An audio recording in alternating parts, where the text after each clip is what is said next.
Welcome back, folks. My name is LastKnownMeal, and today we're going to be taking a look at the Stalker 2 development update.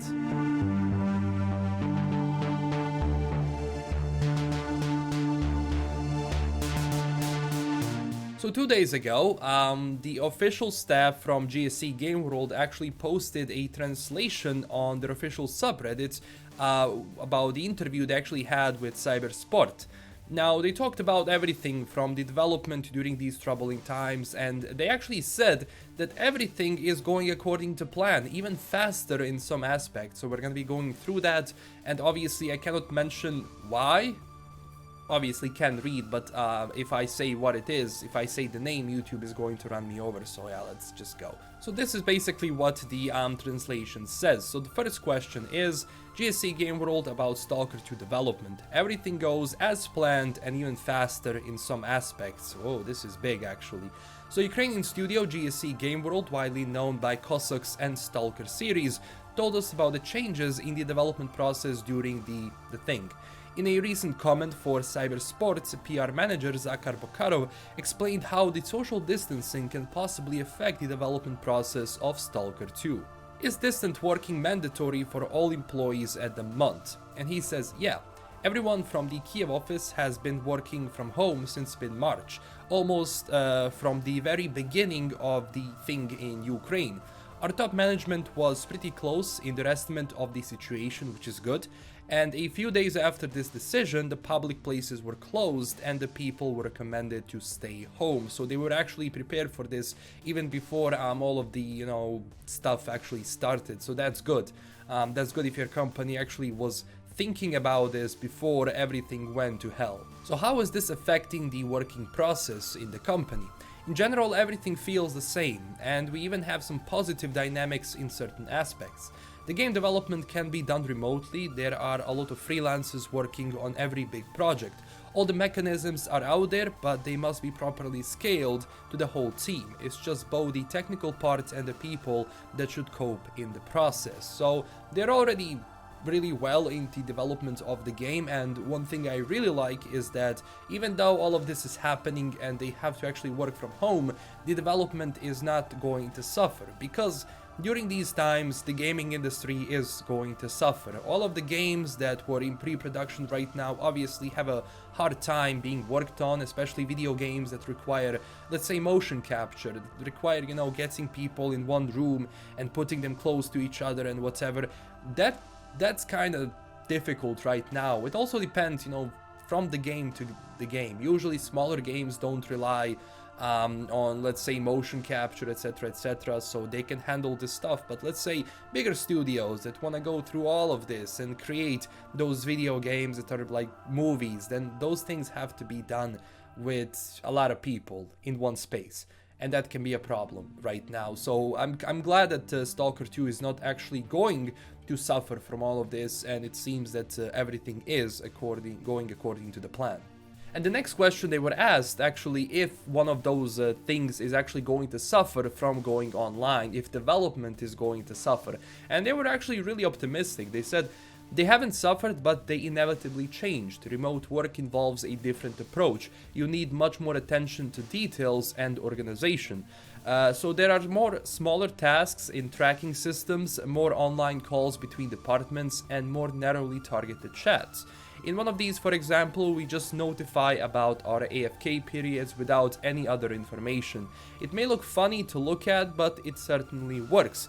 No one has yet been lost during working hours. I mean, I like they have a very positive attitude towards, working remotely, because obviously this can take a toll mentally on a lot of people, and obviously your creativity is going to suffer.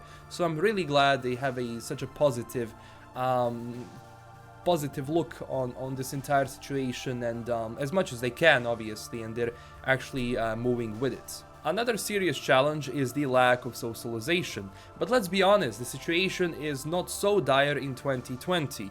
Video calls can be used not only for work, board games and Dungeons and Dragons can be easily played via the internet, and Telegram is full of entertainment bots. Okay, so let's continue. You can easily have a smoke or celebrate someone's birthday remotely. You can see these guys are working on Stalker. I mean, People are adaptive. It can feel a little bit awkward at first, but then there are equal warmth and emotion in the process, especially when everyone remembers that the quarantine won't last forever. 5 to 10 years ago, there would be a billion times more problems with all mentioned above. Yes, actually, if this happened 10 years ago with the technology we had back in the day, oh, the industries would suffer a lot more than today, and not just industries that require you to, be there physically, and, other industries that have to work remotely. Half of these tools and processes were not available 10 years ago, so, there is a bright side to this. Back office staff are our personal heroes now. Any necessary thing from a closed office can be ordered with a home delivery, so you don't have a feeling that you have lost access to something important till the end of this thing. Also, employees receive packages with protective masks, gloves, sanitizers, and neat things like tea and chocolates. That's very nice. A sense of comfort helps to cope with background instability. This is amazing. I like this. Now also, after this, the journalists moved on to ask more about the actual problems and possible delays of the game, because there is risk, of course, and they said this. Is there a risk that the situation in the world will slow down Stalker 2 development? Hideo Kojima had to move the release of Death Stranding on a PC, and we are even talking about a mere port here. That's interesting that actually the Death Stranding for PC was moved, because technically that is a port, so I don't know. And this is what they said. At the same time, Final Fantasy VII Remake comes out on time, and Cyberpunk 2077 still has a September release date. I don't see a trend here. Absolutely all gaming companies find themselves in an equally unexpected situation. For a number of mostly internal reasons, all of them cope in their own specific way. Yeah, this is like in game development and, going from studio to studio to from game to game, depending on the size, things can really be different here. Regarding the development, it can all be fine, or everything can go to hell. That's just how it is. Now, he also said that, speaking specifically about Stalker 2, everything goes according to the development plan, and even faster in some aspects because of that dynamic that we talked about. So yes, the actual development is going great, and everyone who had questions about the current state of development, I know people have been asking, you can calm down, because everything is good. Now, and the last question for today is, some people say that the current situation is favorable for video games, because we did see that the gaming industry was on the rise because of this. Without many other ways to entertain themselves, people play and buy games a lot. Is this true? And he said, this point is too logical to fully deny it. We do have positive dynamics of sales, especially with Cossacks 3. That's interesting. However, it feels right to evaluate things after they end, which he is right. We would probably return to the topic after the quarantine, which makes sense, because if you want to actually assess the situation and to actually see how all of this which was happening in the world actually did translate into development problems and, just production in general, you can only see it after you're done. That's it, because you don't know for how long this thing is going to go. You don't know if it's going to be better or worse. You can't know that. Luckily, things in some areas are going for better, and I'm glad. I'm really happy that things are going better, in some areas at least. But yeah, this is the official update on the Stalker 2 development. Hopefully you enjoyed it, and yeah.